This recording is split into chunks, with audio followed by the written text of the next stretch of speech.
In the deep south of Mississippi, 1849, a night of triumph for one of the most powerful patriarchs turned into horror. Inside Riverside's grand hall, polished boots tapped, cigars smoked, and the clinking of glasses echoed. It was supposed to be a wedding banquet, a showcase of dominance and prosperity among men who ruled the land with iron authority.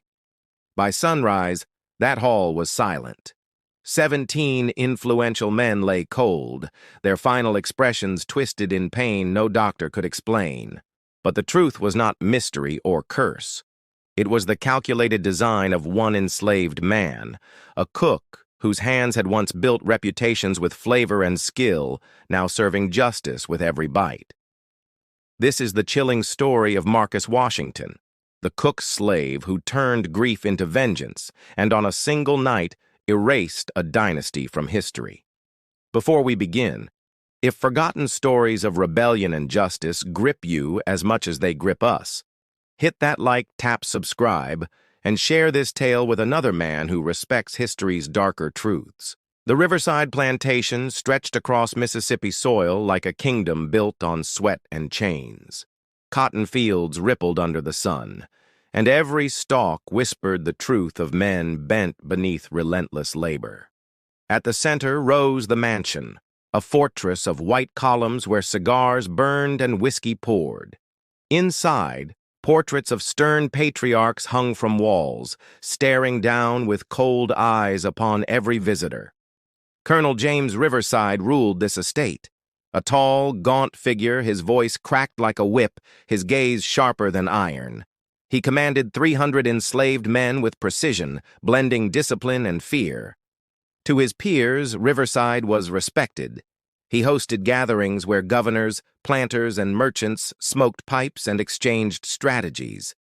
Yet beneath that polished exterior, his world relied entirely on the backs of enslaved men. The colonel understood that reputation mattered as much as harvest. His plantation became legendary not only for cotton, but for its dining table, a table elevated by one man's mastery of fire and spice. Marcus had arrived as a boy, purchased alongside other enslaved youths. Unlike many, Marcus possessed a memory for taste, a gift that older men noticed quickly, especially one healer who became his mentor. Papa Ruth, an elder stolen from Africa in youth, carried secrets of herbs, roots, and preparation. To other men, he spoke little, but to Marcus, he revealed knowledge passed through generations of fathers and sons.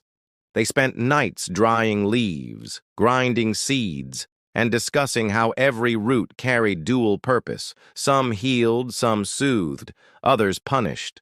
Ruth warned carefully. Wisdom could save or destroy depending on a man's resolve. Under Ruth's guidance, Marcus learned not only to cook, but to read symbols scratched in dirt and letters hidden in the colonel's books. Knowledge became Marcus's inheritance, guarded quietly beneath the colonel's nose. When Papa Ruth passed, Marcus inherited the kitchen. By then a young man, he commanded others with calm authority. 6 assistants worked under him, each mastering breads, meats, or preserves, but Marcus controlled the secrets. The colonel rarely spoke to Marcus directly, issuing commands through overseers, yet he relied upon him more than any field hand. Without Marcus, Riverside's reputation at dinners would crumble before his powerful allies. Within the men's quarters, Marcus carved out a fragile sanctuary. He shared a cabin with his sons, Thomas, Joseph, and David, raising them with strict guidance, hoping his usefulness shielded them from separation. The boys played near the kitchen, learning tasks as their father cooked. Thomas, eldest, dreamed of ironwork like his uncle at the forge.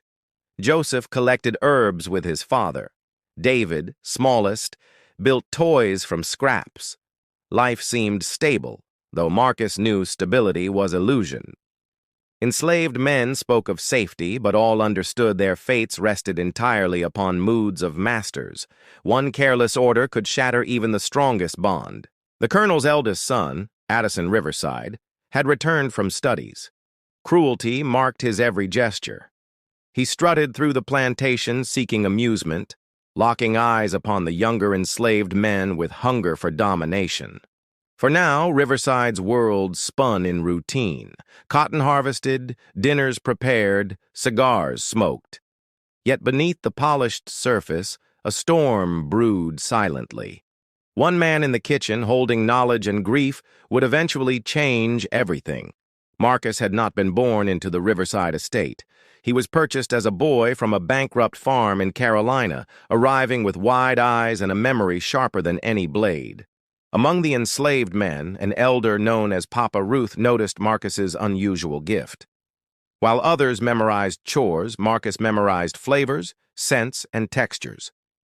Ruth recognized a spark, one worth cultivating. Ruth had carried across the ocean memories of fathers before him, healers who knew every plant's secret. He chose Marcus as his successor, teaching him late at night in whispers no overseer overheard.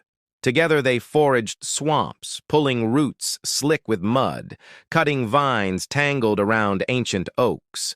Ruth showed Marcus which healed fevers, which eased pain, and which punished the wicked beyond redemption.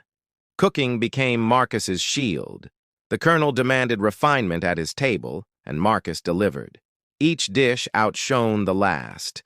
Roasted meats glistened, sauces simmered with depth, and even wealthy merchants praised Riverside's banquets. But Marcus was not simply a servant in the kitchen. He was a craftsman, blending flavors with the precision of a blacksmith hammering iron, every spice striking against the tongue like steel on anvil. He understood that mastery meant survival. So long as Marcus remained indispensable, his sons stayed near him. The colonel would never sell his cook, the man whose hands preserved his reputation. By the time Marcus reached manhood, the kitchen was his kingdom. He ruled 6 assistants, all younger enslaved men, each with their task. Yet Marcus never revealed his deepest secrets to them. He alone prepared sauces, measured herbs, and adjusted temperatures by instinct. His mastery seemed like sorcery to those who watched, though it was only years of trial, memory, and Ruth's whispered teachings. Beyond food, Marcus had another inheritance: words. Ruth taught him letters under candlelight, drawing alphabets in ashes, then erasing them before sunrise. Reading became Marcus's quiet rebellion, a weapon sharper than steel. Books from the main house carried recipes, journals, even medical knowledge. Marcus studied in silence, filling his mind with secrets no overseer suspected. Knowledge, he knew, was power no man could take. As years passed, Marcus fathered 3 sons, Thomas, Joseph, and David. He poured into them discipline, curiosity, and resilience. He wanted them strong, but also wise, prepared for a world that despised them. The boys often lingered near the kitchen, fetching water, chopping wood, or watching their father at work. Marcus allowed it, knowing that every moment in his presence was a lesson in survival. Thomas, the eldest, carried his father's seriousness. Joseph, second-born, showed fascination with plants, touching leaves and asking questions. David, youngest, laughed easily, lifting spirits even in hardship. Together, they were Marcus's reason to endure. Other enslaved men whispered that Marcus lived a charmed life, favored by the colonel, spared from fields. But Marcus understood that favor was no shield. It was a fragile illusion, easily shattered. What truly protected him was his skill, sharpened to perfection. If his food failed, punishment would be swift. If his usefulness ended, his sons could be torn away without warning. So Marcus labored with relentless care, each dish his signature, each banquet his shield. Behind the smoke and fire, however, his mind stored lessons darker than any recipe written on paper. For Marcus, life within Riverside's walls seemed balanced on a fragile rope. His skills in the kitchen gave him protection, but he knew chains could tighten at any moment without warning. The colonel valued Marcus highly.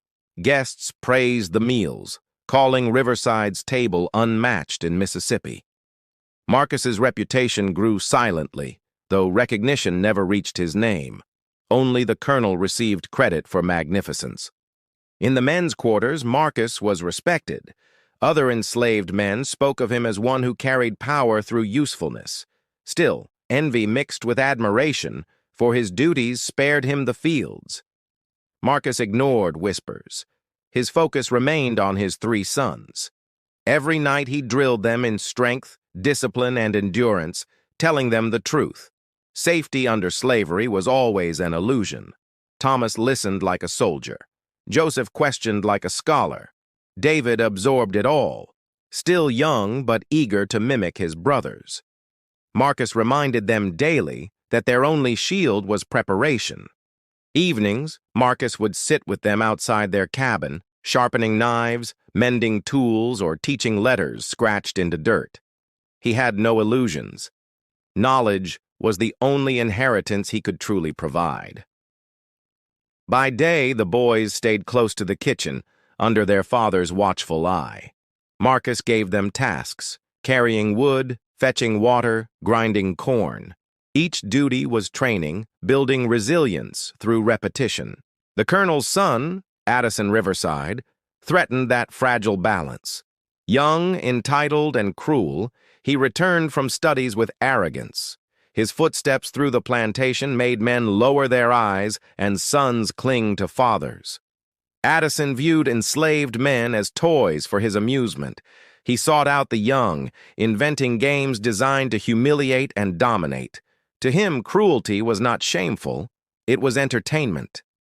Marcus noticed Addison's gaze fall upon his sons. He began tightening their rules, forbidding them from wandering without him. Still, he knew he could not protect them every hour of the day. The men's quarters buzzed with unease whenever Addison appeared. Fathers clutched sons closer, brothers stiffened. The overseers ignored such tensions, loyal only to the colonel. Protection within the system was impossible. Yet Marcus clung to hope. His place in the kitchen, his value to the colonel, perhaps granted him leverage others lacked. He told himself this shield might keep his boys untouched. But deep within, Marcus knew better. He had seen how one order could separate fathers from sons forever. No man, however skilled, could outcook the whims of those holding absolute authority. Autumn arrived, leaves golden, air heavy with sugarcane harvest. Plantation life appeared calm, almost peaceful.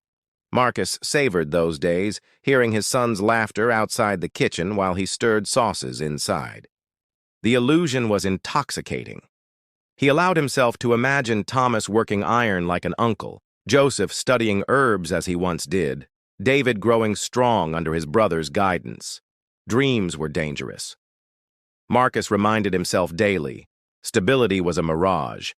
Behind every laugh lurked the threat of loss. A single cruel act, a careless command, could tear apart everything he held dear. And when Addison's shadow darkened the courtyard, Marcus felt the truth settle heavy in his chest. No skill, no favor, no illusion of safety could protect his sons forever. Autumn's calm shattered one afternoon, when smoke rose beyond the men's quarters. Marcus had been stirring a sauce when shouts carried across the fields.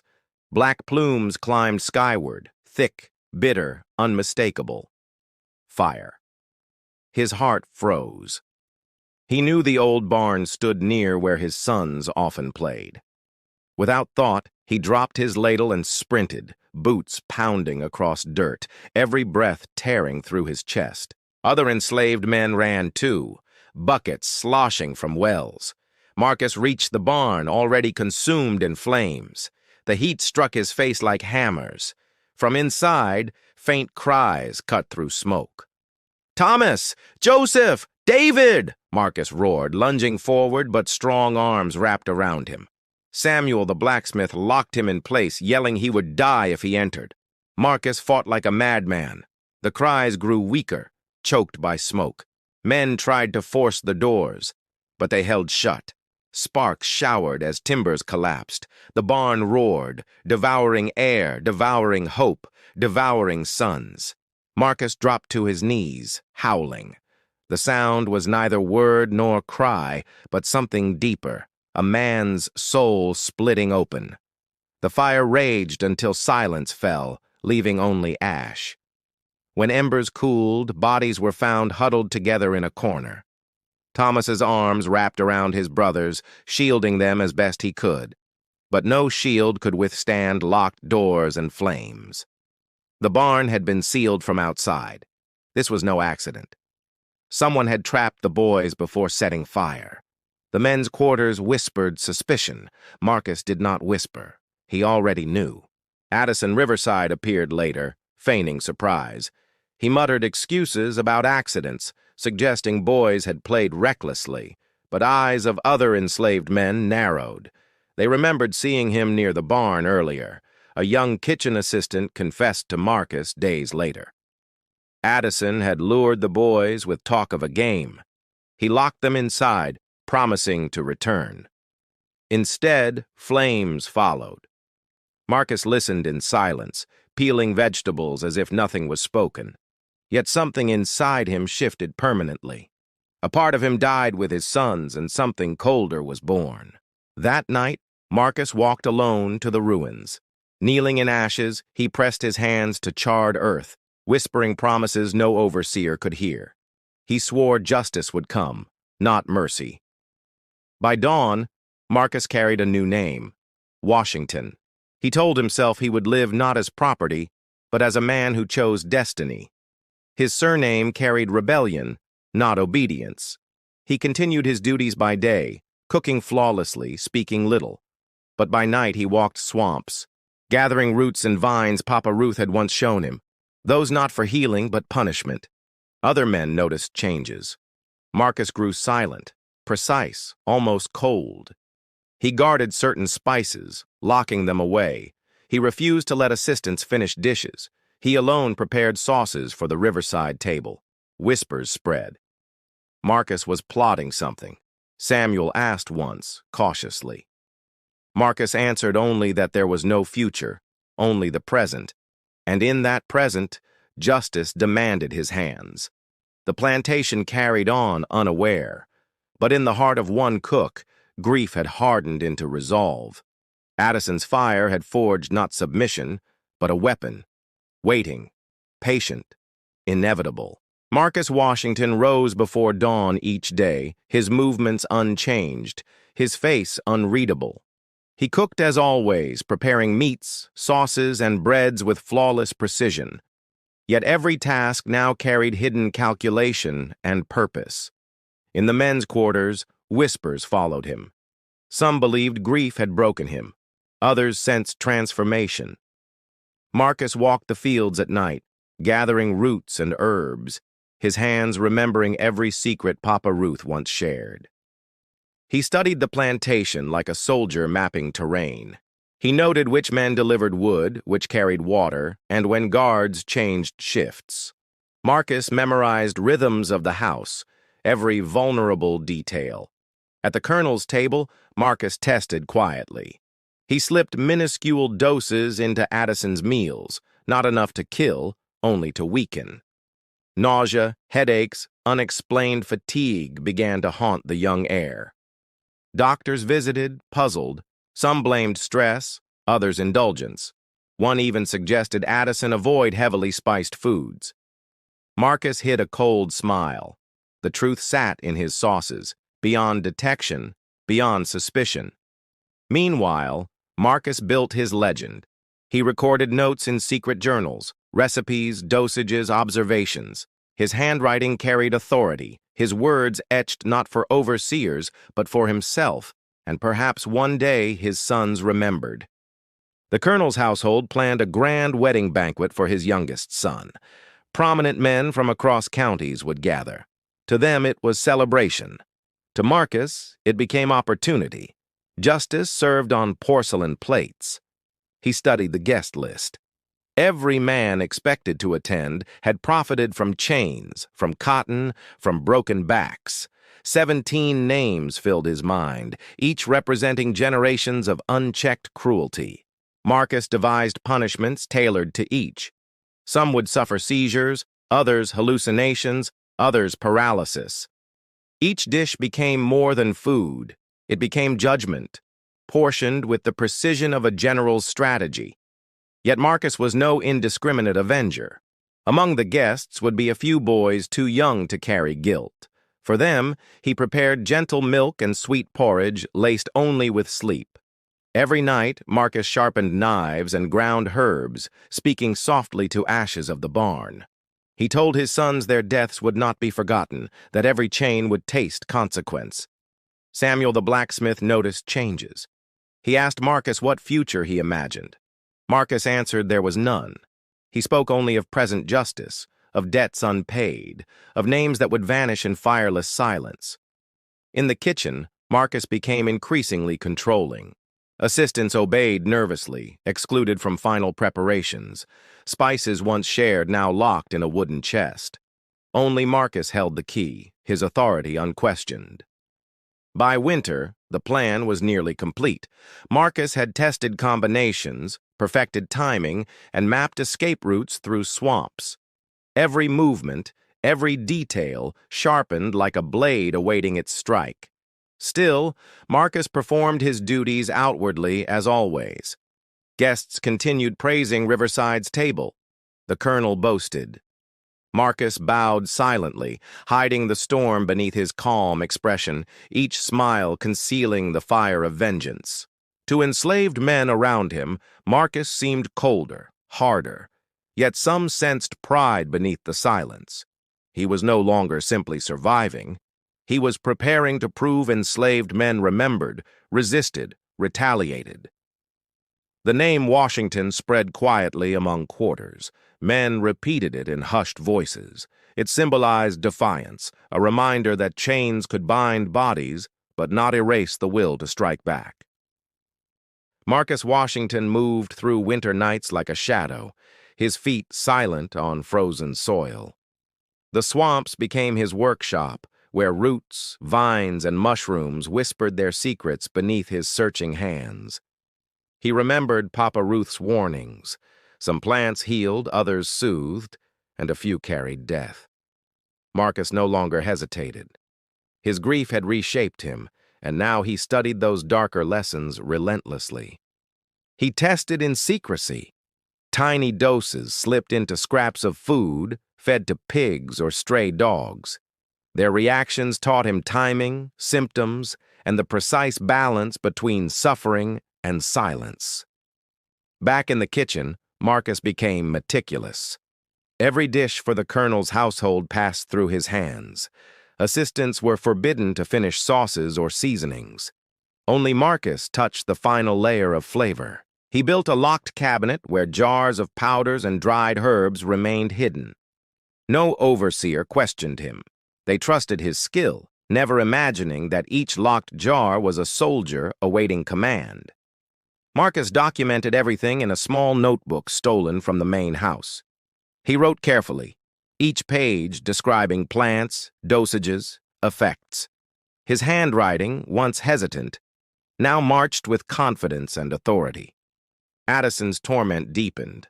Stomach cramps, fevers, and sudden dizziness plagued him. Doctors offered no answers. Marcus watched silently as the young heir stumbled through days, never realizing justice was already stalking him. For the colonel, Marcus planned a different fate. The patriarch who allowed cruelty to thrive would taste paralysis, his body stiffening while his mind remained awake, a king trapped in his crumbling throne. Other invited men received tailored punishments. Some would hallucinate, their dead victims haunting them in twisted visions. Others would convulse, their powerful bodies reduced to trembling shells. None would leave unscathed. Marcus also prepared mercy.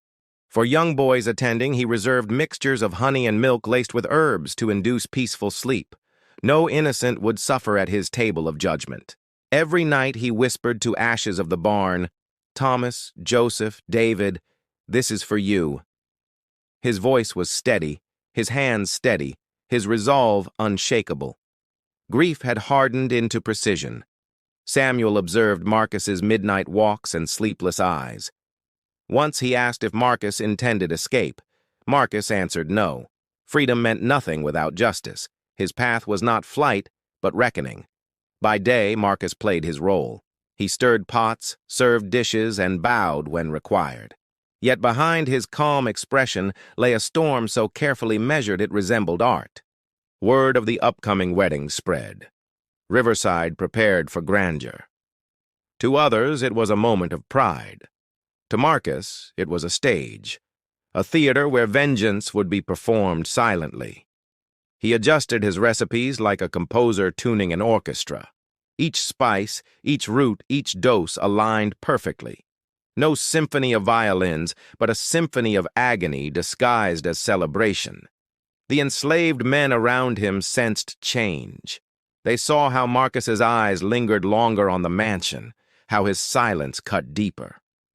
Though none asked, many suspected he carried a plan larger than himself. Marcus sharpened knives each night, though not for flesh. The blades represented readiness, precision, focus. He told himself he was no longer property. He was Washington, executor of a verdict long overdue. As frost spread across fields, Marcus knew the hour approached. Soon, plates would be carried into that shining hall. Soon, justice would be eaten with silver forks by men who believed themselves untouchable. The morning of the wedding dawned sharp and cold. Frost blanketed the cotton fields like pale ash.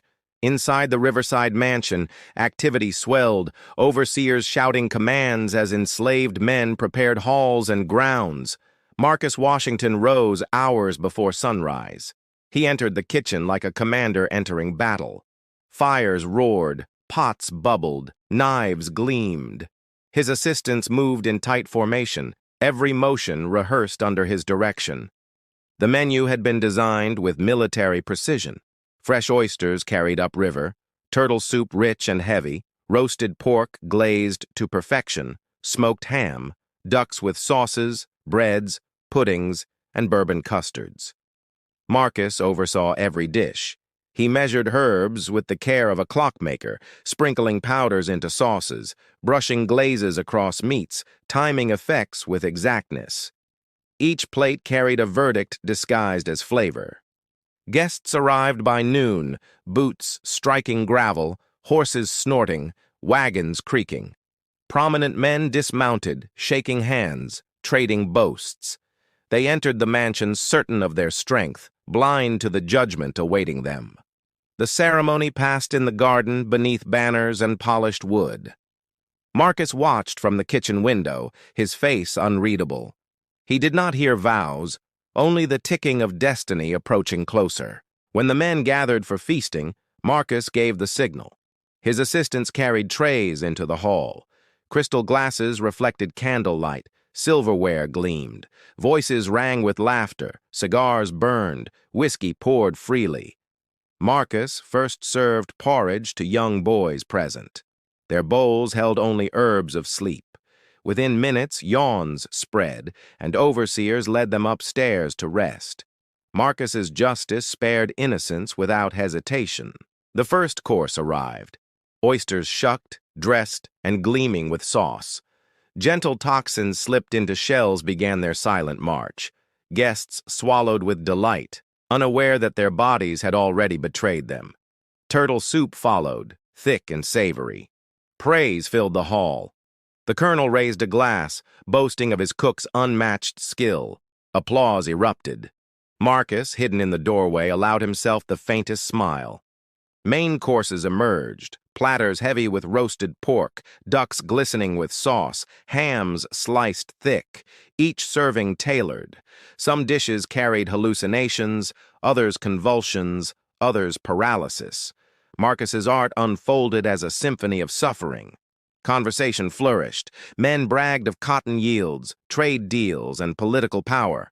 But beneath their words, stomachs twisted. Palms grew damp, throats burned. The poison moved like shadows tightening ropes. Colonel Thompson was first to falter. Mid-sentence, he clutched his chest, groaning. His brother staggered next, spilling whiskey. Within moments, men doubled over, faces pale, sweat pouring. Panic crackled through the hall. Addison Riverside rose, trying to command order. His legs betrayed him, trembling violently.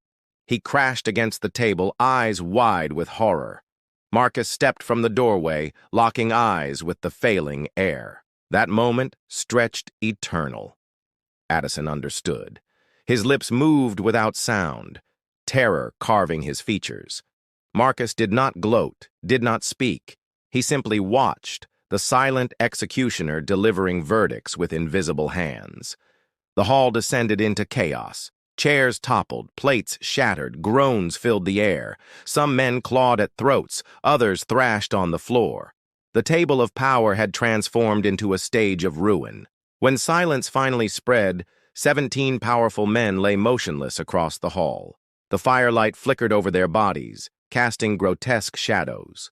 Upstairs, young boys slept peacefully, untouched, unaware of the carnage below. Marcus walked calmly to the kitchen. He placed a note upon the table. For Thomas, Joseph, and David, justice has been served. Washington. Then he vanished into the night, leaving echoes behind. When dawn broke over Mississippi, Riverside Mansion stood silent. Neighbors arrived, summoned by overseers. They found 17 men sprawled across the dining hall, glasses overturned, dishes untouched, faces frozen in twisted agony. The sheriff, Patrick Lambert, inspected the scene. He described it later as a vision from Dante's nightmares. Men collapsed mid-meal, some clawing at doors, others stiff in chairs, eyes wide in terror. A physician arrived, baffled by the variety of symptoms. Some bodies bore signs of convulsions, others paralysis, others burns in the throat. He concluded no single poison had acted, but many orchestrated with precision. On the kitchen table lay Marcus Washington's note. Carefully written, it named his sons, Thomas, Joseph, David. At the bottom stood his chosen surname, a declaration that he had chosen his destiny. Colonel Riverside returned from travels to discover his house a tomb. Reading Marcus's message, his face paled. He realized the truth. His prized cook had never been servant. He had been judge. Word spread quickly. Newspapers branded it the Riverside Wedding Massacre. Across Mississippi, men whispered of the cook who fed justice instead of meals, who vanished into darkness, leaving nothing but silence and fear. Bounties were offered. Posters nailed to trees bore Marcus Washington's likeness, promising gold for capture dead or alive. Patrols scoured swamps, roads, and rivers, but Marcus had vanished like smoke carried by wind. Rumors spread across quarters of enslaved men. Some said Marcus headed north, aided by abolitionists. Others swore he boarded a steamboat. Many believed he walked alone through swamps, guided by memory and rage. Samuel the blacksmith was interrogated for hours. He confessed ignorance. Tears betrayed his pride, grief, and fear all at once. He admitted Marcus had always been stronger than anyone knew, stronger than chains themselves. Plantation owners across the South felt shock ripple through their ranks. Many dismissed enslaved cooks, replacing them with hired white men. Some even employed tasters, terrified of plates that once symbolized wealth and hospitality. Fear reached dining rooms. Where once laughter roared, silence now lingered. Each bite carried suspicion. Each glass trembled in a master's hand. Marcus Washington had poisoned not only men, but the very illusion of control. In quarters across states, enslaved men whispered his name with reverence. Washington became more than a man. He became symbol, proof that even the weakest link could cut chains with knowledge and patience. Months later, sightings surfaced. A merchant in Tennessee claimed to see a man resembling Marcus on a small farm. Others spoke of Ohio, Kentucky, even Canada. None confirmed. All kept his legend alive. Some believed Marcus died in swamps, swallowed by mud. Others believed he reached northern cities, living quietly under a false name. Wherever he went, his story spread faster than patrols could chase. Riverside Plantation never recovered. Workers refused assignments, whispering of curses. The mansion decayed, eventually abandoned, its halls forever stained with memory. The land was sold cheap, but its legend cost more than fortune. Years passed. In Mississippi towns, old men still swore that on cold nights, footsteps echoed along abandoned fields. They claimed to hear a voice whisper, "For Thomas, Joseph, and David." Marcus Washington became immortal not through statues or books, but through memory. His justice reminded masters that enslaved men were not property, but thinkers, planners, and avengers. He had proven resistance could not be erased.